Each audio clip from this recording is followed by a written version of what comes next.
നമ്മൾ ഇപ്പം ചുരം കയറാൻ തുടങ്ങിയിട്ട് ഓൾമോസ്റ്റ് 45 മിനിറ്റ്സ് ആയി. നിങ്ങൾക്ക് റോഡ് കണ്ടറിയാം, അത്ര വലിയ റോഡൊന്നുമല്ല, ബട്ട് ഷാർപ്പ് ടേൺസും പിന്നെന്താ പറയുക, കുറച്ച് കൺജസ്റ്റഡ് ആണ്. നമ്മളപ്പം അധികം സ്പീഡ് ചെയ്യാണ്ടാണ് പോകുന്നത്. നമ്മളല്ലെങ്കിൽ അങ്ങനെ പൊതുവെ സ്പീഡ് ചെയ്യാറില്ല, എൻജോയ് ചെയ്തിങ്ങനെ പോകാറാണ് ഒരു. ഇതൊക്കെ മുകളിലേക്കുള്ള ആൾക്കാരാണ്. ഇവരൊക്കെ കാണുമ്പോഴുള്ള മെയിൻ ടെൻഷൻ എന്താണെന്ന് വെച്ചാൽ, മുകളിലെത്തിക്കഴിയുമ്പം റൂം ഫുള്ളാണെങ്കിൽ ചിലപ്പോൾ ചിലരൊക്കെ ട്രാവൽസുകാരൊക്കെ ആയിരിക്കും, അവരൊക്കെ പ്രീ ബുക്ക് ചെയ്തിട്ട് വരുന്നതായിരിക്കും പരിചയമുള്ള ഹോട്ടലിൽ. മുകളിലെത്തിക്കഴിഞ്ഞ് മക്കളെ റൂമില്ല എന്ന് പറഞ്ഞു കഴിഞ്ഞാൽ കുടുങ്ങും. അതേപോലെ തന്നെ ഭയങ്കര ചാർജും ആയിരിക്കും. ഉള്ള റൂംസിനൊക്കെ ഭയങ്കര ഫില്ലായി കഴിഞ്ഞാൽ രാത്രി ആകുമ്പോൾ അങ്ങനെ പ്രശ്നമുണ്ട്. റൂംസ് ലേറ്റ് ആവും തോറും അവർ റേറ്റ് കൂട്ടും.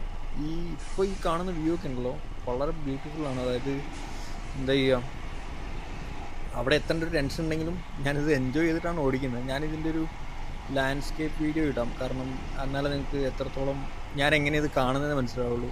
ഷോർട്സിൽ കാണുന്ന ഈ ഒരു വ്യൂ എത്രത്തോളം നിങ്ങൾക്ക് ആ ഒരു ഇമ്പാക്റ്റ് തരുന്നുണ്ടെന്ന് അറിയില്ല. വേറെ കുറേ ആൾക്കാർ താഴോട്ട് പോകുന്നുണ്ട്, കണ്ടോ. അവരും ഇതേപോലെ എനിക്ക് തോന്നുന്നത് കൊടൈക്കനാലിൽ ഇറങ്ങിയിട്ട് പോകുന്നതെന്ന് തോന്നുന്നു. ഇവിടെയൊക്കെ ഷാർപ്പ് ടേൺസ് ആണ്. ഇതൊക്കെ ഇവിടുന്ന് കൺട്രോൾ പോയി കഴിഞ്ഞാൽ താഴെ പോകാണ്ടിരിക്കാൻ വേണ്ടിയിട്ടാണ് റോളിംഗ് ടെക്നോളജി വെച്ചേക്കുന്നതെന്ന് തോന്നുന്നു. ഇവിടെ ബേക്കിൽ ഒരുത്തനുണ്ട്.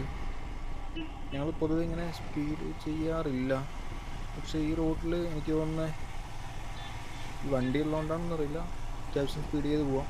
ബാക്കിൽ കണ്ട കട ഉണ്ടോ, ഞാൻ അവനോട് പറഞ്ഞു. അതായത് ബാക്കിൽ കണ്ട കട എന്ന് പറയുന്നത്, ഞങ്ങൾ പണ്ട് ഫ്യൂ ഇയേഴ്സ് ബാക്ക് ഞങ്ങൾ വേറെ വണ്ടിയായിട്ട് ഇങ്ങനെ വന്നപ്പം അവിടെ ചായ കുടിച്ചിട്ടുണ്ടായിരുന്നു ഇറങ്ങിയിട്ട്. അത്ര അടിപൊളി ഫുഡൊന്നും അല്ലെങ്കിലും അവിടെ നല്ല രസമുണ്ടായിരുന്നു.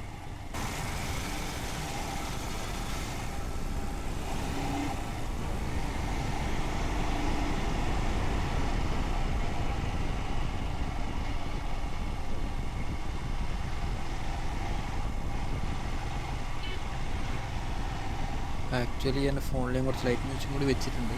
നിങ്ങൾക്കത് കേൾക്കാൻ പറ്റുന്നില്ല എന്നുള്ളൂ. ഞാൻ പാട്ടൊക്കെ ആയിട്ട് ആസ്വദിച്ച് പോയിക്കൊണ്ടിരിക്കുന്നത്.